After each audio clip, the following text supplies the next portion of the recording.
Breaking news! The ongoing bitter family feud between Ges Ray, Mayor of Red Booton, and his brother, Mayor of Standing on the Stage, rose to farcical proportions. I'm sorry, I'll read that again. Rose to farcical proportions today as preparations for the Three Dudleys' annual horse race sand extravaganza, known locally as ARSE for short, got underway. It is alleged that a member of the Standing on the Stage Oars and Bollocks Committee, sorry, I'll read that again, Oars and Rollocks Committee, was creating cartoons of Ges Ray by drawing lines in the sand, risking life, limb, and, as we know, fingernails. With tempers already frayed from the debacle, I'm sorry, I'll read that again, from the debacle of the recent coastal rowing competition's disaster, fueling the fire of the intense rivalry between the two towns. Our reporters, in Standing on the Stage, rushed into the sea. I'm sorry, I'll read that again. Our reporters rushed to the scene immediately for an on-the-spot comment, but were met by the mayor's assistant with a request to make an appointment for next Thursday. We'll bring you more news and more rumours as soon as they emerge from the Red Booton mill.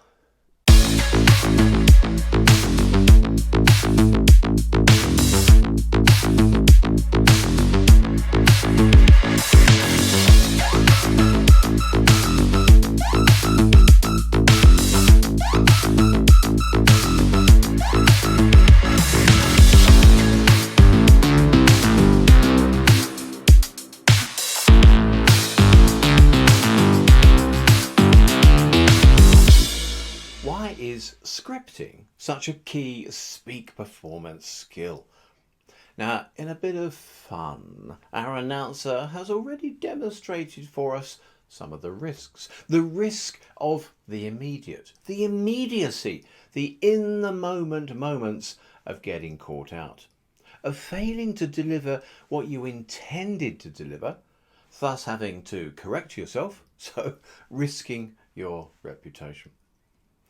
Let's now look deeper into how you can powerfully use scripting as part of your preparation, thus enhancing your reputation. What's the power of scripting?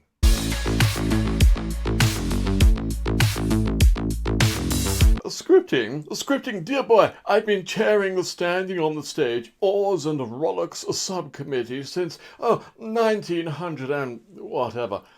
I have all the power I need granted in me by the seal of office.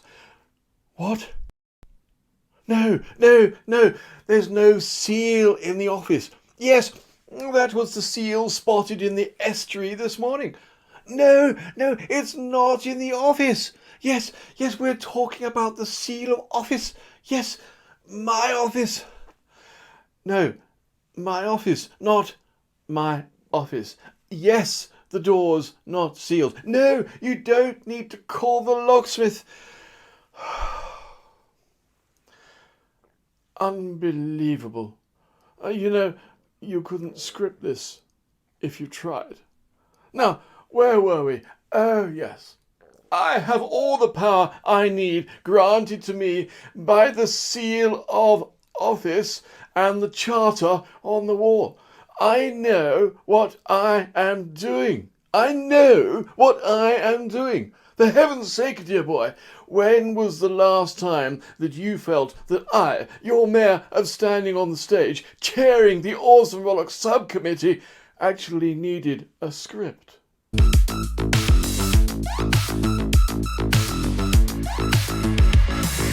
Well, Mr. Mayor, we'll come back to that.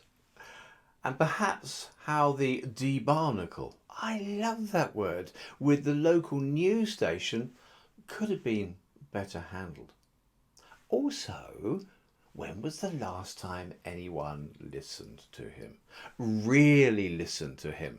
Really heard what he said beyond the same old that he's been churning out forever? They certainly weren't on this occasion. You might like to know that someone's just called the RSPCA to report a seal on the loose in his office. Back to the question. Why is scripting such a key speak performance skill? What's the power of scripting? Every time you appear on screen, or indeed in the room, you are performing. Oh, tell me about it. Exactly. In the room, some may be tempted to wing it, relying on immediate audience feedback to judge their impact. Not you, I'm sure. You are far too professional. But that's taking a risk.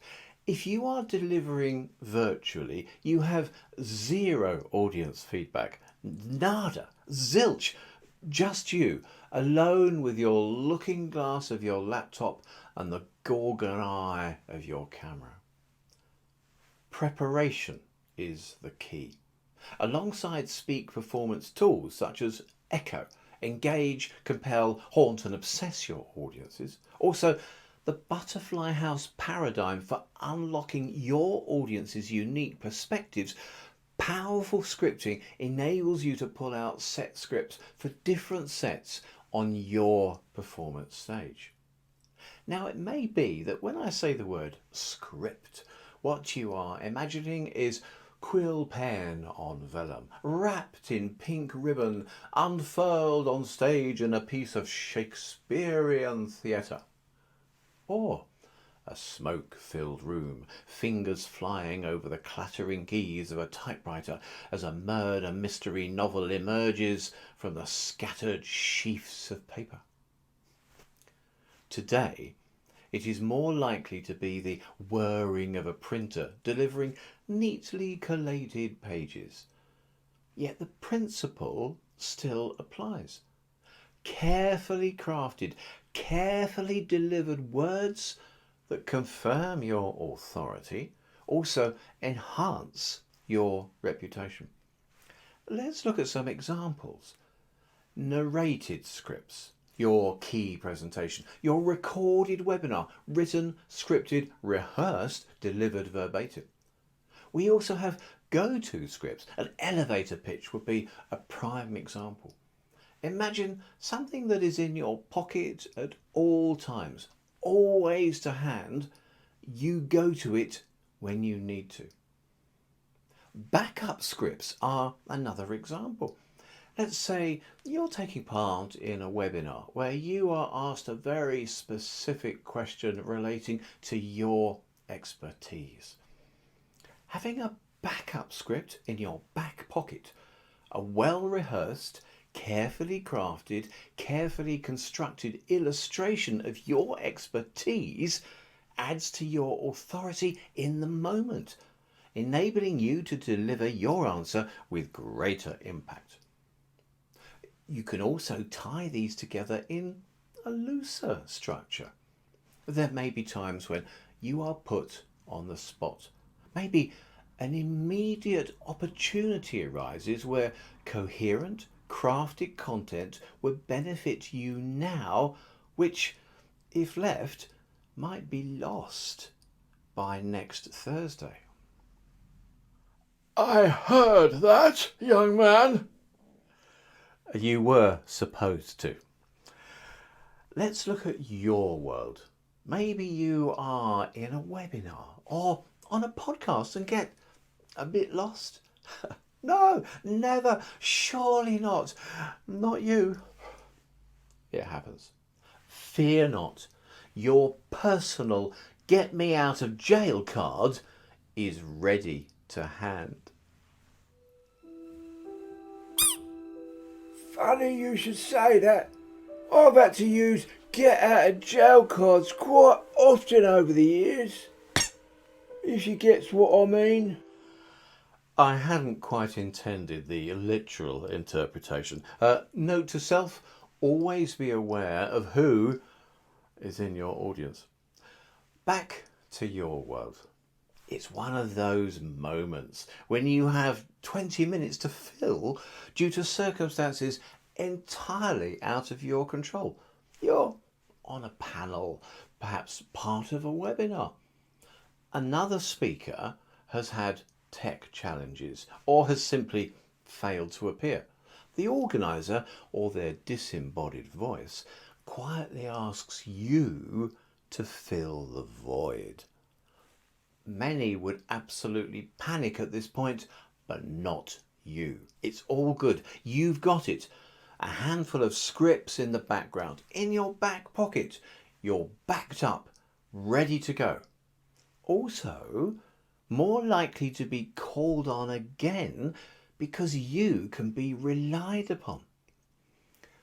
Loose scripts, bits of scripts, vignettes, honed and crafted. Your opening and closing 2 minutes for meetings, moments of maximum impact, because they are scripted. A turn of the phrase to calm down that a difficult audience member. Change their frame of mind. Loose scripts that are there to just click into, to deliver, then back into your free flow speak performance.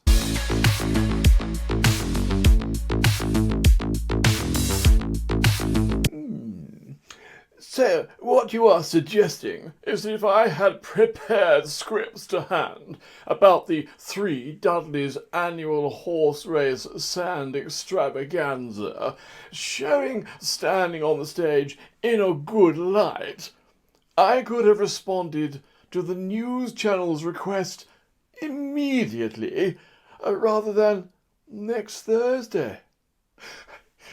Now you mention it, questions about the standing on the stage, oars and Rollicks subcommittee's involvement in the coastal rowing competition disaster arise quite regularly. My assistant normally has to put in a request in triplicate to the records office for permission to view the minutes of recent meetings before furnishing me with information. Oh, it's just the way things are done around here.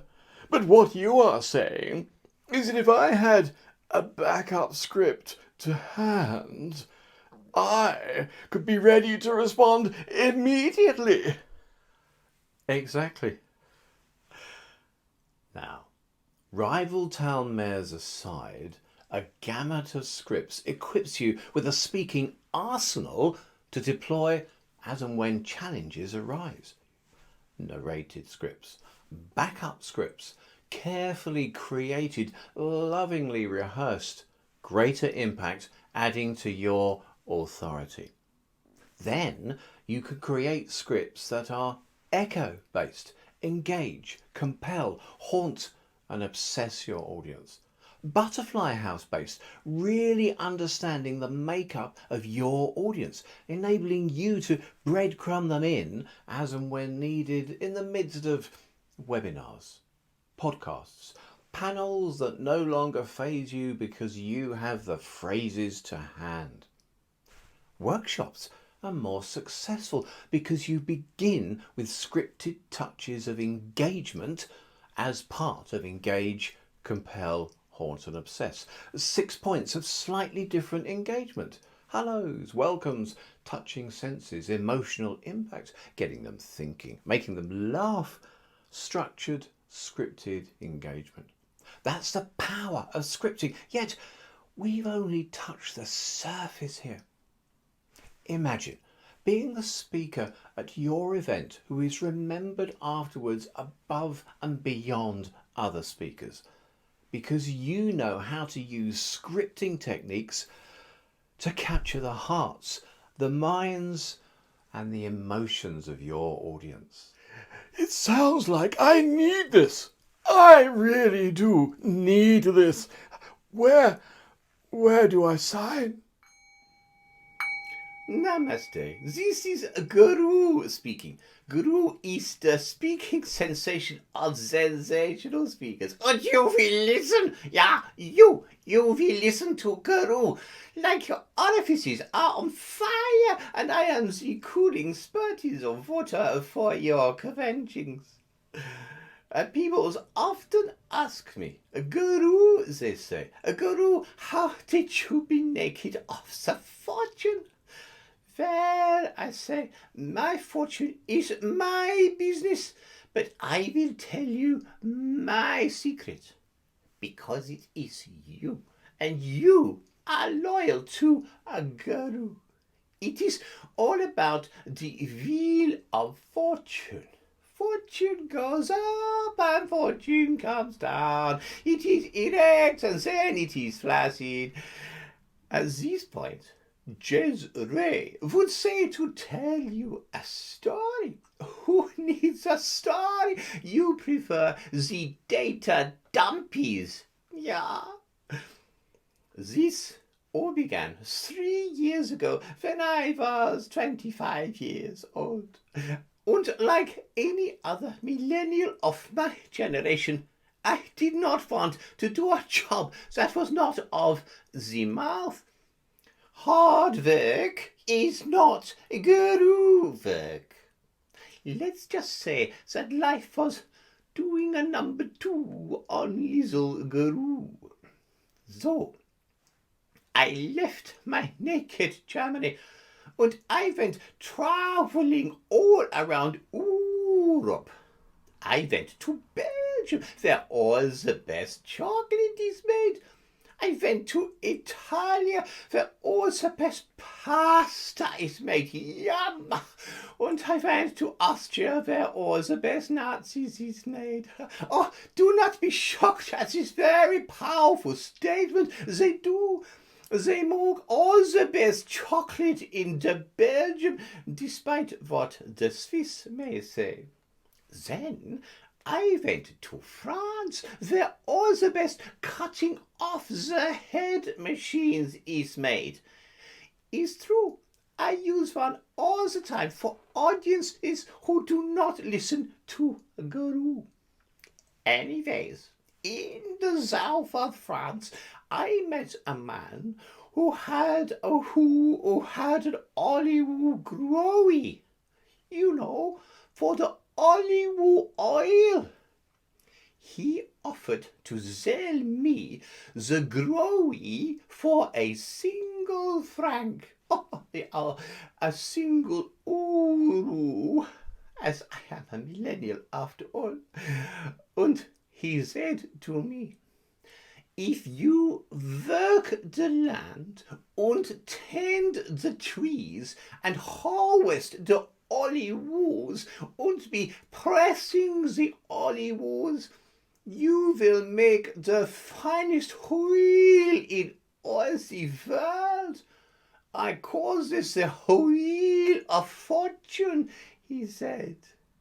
I said I needed time to think, as this seemed to be like a lot of hard work to me. I, like you, don't want the hard work. I want easy. I love easy. I am easy. I was so betwixt and between that I went drinking in a club. I trinked and trinked until I met a Fraulein and Guy asked, why was I so very sad? And I told her about the wheel of fortune. Oh, no, Guy said, you do not want to do that. I don't know where she was from. Russia, maybe. If you want to make a career that is rewarding and hardly any work at all you have to do is make oodles. Yeah, this said oodles. Oodles of money. Then all you need to do is become a sensational speaker. A sensational squeaker, I replied. Yes. He said in her Russian accent, a guru of all things speaking. A guru of all things spreken? I pirated. Yes, he smiled, and then she was gone. And this is how I became a guru and made my fortune.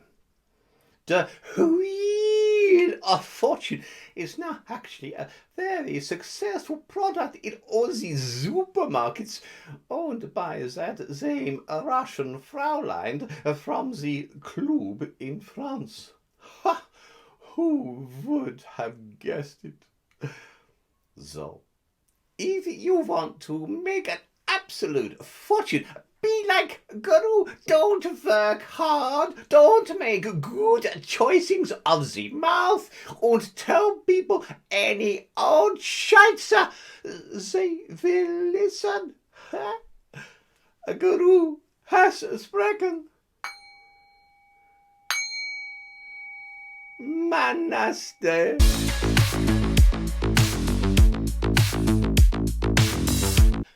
News just in. Approval ratings for the mayor of Standing on the Stage rose dramatically today following his appearance on this programme with coherent, crafted, comprehensive responses to our reporters' questions. Word on the street is that his reputation as a speaker has been greatly enhanced by a speaker performance immersive transmedia experience.